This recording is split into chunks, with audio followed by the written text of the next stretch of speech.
Hey guys, so Ulefone has announced a new rugged phone called the Ulefone Armor 34 Pro. And also according to Ulefone, the device would launch in April, but Ulefone never disclosed the exact day. Anyway, as regarding its top features and specs, well, Ulefone has actually reviewed almost everything, and I'll be sharing the top specs of the device with you guys in this video. So without further ado, let's dive in. So according to the details, the Armor 34 Pro would have a 6.95-inch AMOLED Full HD Plus display with a 144Hz refresh rate, which means that it has a much more higher refresh rate than all Ulefone devices combined. The phone will ship with the latest Android 15.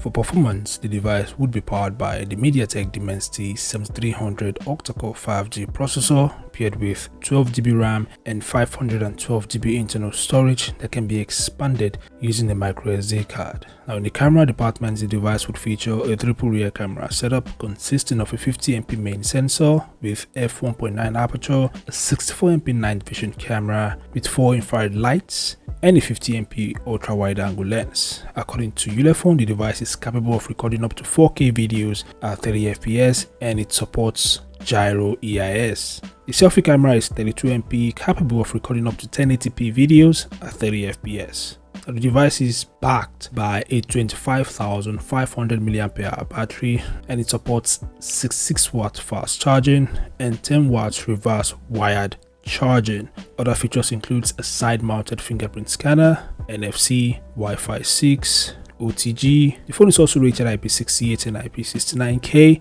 It is also military-grade standard 810H certified. According to Ulefone, the device is immersible up to 2 meters for 30 minutes and it can survive a 1.5 meter drop.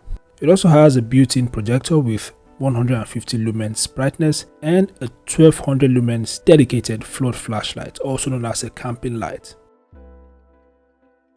So these are the top features of the Ulefone Armor 34 Pro. As I mentioned earlier, it's going to launch in April, and as regarding its price, the device is expected to cost around $500 or less, but there is no official price yet, so take what I just said with a pinch of salt. Anyway, what do you guys think? Feel free to share your thoughts in the comment section below. Thanks for watching. I'll see you guys in the next update.